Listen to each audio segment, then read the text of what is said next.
47 rivers flow into one, a birthday reflection on the Creator, my mother, and the pen that bridges worlds. By Kateb Shunner. Man, here I am 47 years deep, and this birthday don't feel like the usual hoopla with cake and candles. Nah, it feels quieter. Like that soft part of the river at dawn when the fog's heavy and everything's still. You feel it in your chest, like the city itself breathing slow, saying you're here for a reason even if you don't see it yet. Truth is, I wouldn't be here without my mother, Marva. She carried me. She believed in me before I even knew what believing meant. She was my first bridge, the one who made sure I got here safe, who gave me that first breath. Birthdays, I'm learning, ain't about us. They're about the one who dreamed us into being, the folks who carried us, and the ancestors whose prayers and hard work flowed into our veins long before we could even walk. I feel that thread more every year, a cord running through me, through my mother, my grandmother, my father, and generations I never got to meet. It humbles you. It grounds you. Life ain't a solo stroll. It's a choir of voices that carried you here. I spent a long time thinking I had to have achievements, trophies, big recognition, feel alive, and I chased milestones like they were the city parade, thinking if I caught the right float, my life would feel complete. But what I was really chasing was connection, the kind that reaches beyond what you can see, the kind that holds you up when the world wants to shove you under. And somewhere along the way, I realized my pen wasn't just ink on paper, it was a bridge. A way to say, I see you. You matter. You're not walking alone. Some of my first lessons came from my grandmother Celestine. I was her shadow, the baby grandkid always tagging along. I'd fetch water, sweep the porch, or carry whatever she asked, while she hummed songs that smelled like Sunday mornings and gumbo. One day, I asked why she always seemed so steady, so calm, even when life got messy. She looked at me, those eyes calm but sharp, and said, Kateb, everything you touch carries care. Even the smallest thing, the tiniest act, somebody somewhere will feel it. I didn't get it then, but man, I get it now. Slowly, those words became part of me. And my grandfather, those mornings on the river, the mist heavy and the water smelling earthy, alive. We fished, we crabbed, we waited. I wanted to pull the trap up right away, impatient. He chuckled and said, patience, boy. The river don't give when you want it, it gives when it's ready. That patience, that stillness, it's something I carry with me every day. Even now when I sit down to write or just breathe, I hear that voice. Slow down, notice.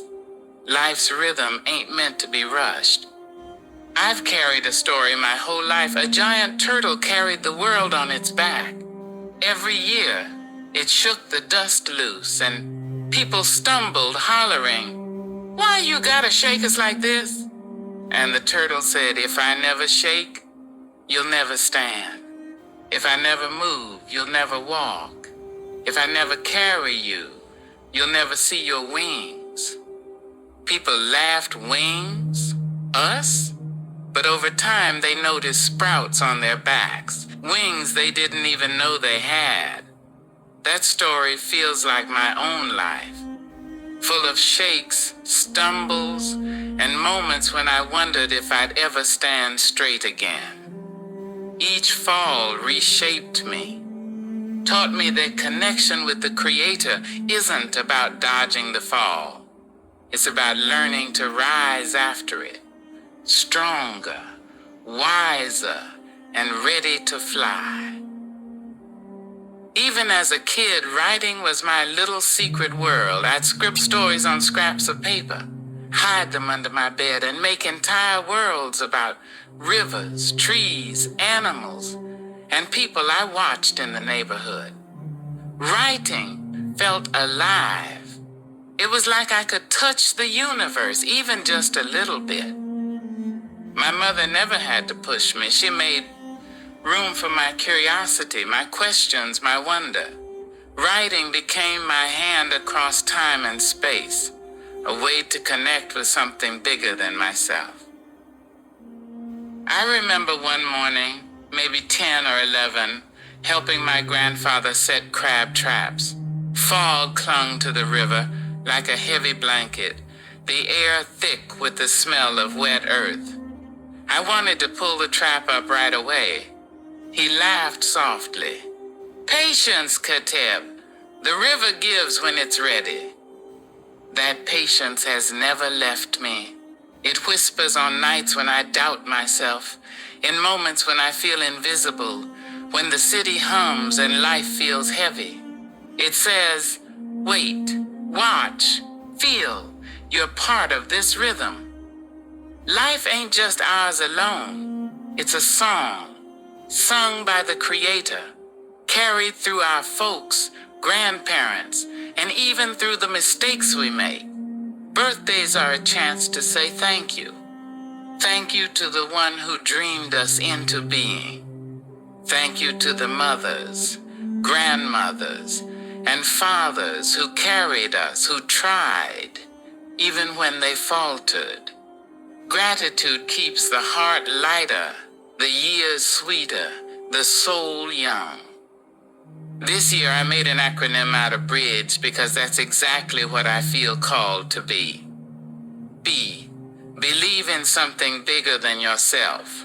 R, reach across divides, even if it feels awkward. I illuminate someone else's path, even a tiny light counts. D, dedicate your gifts to service, not your ego.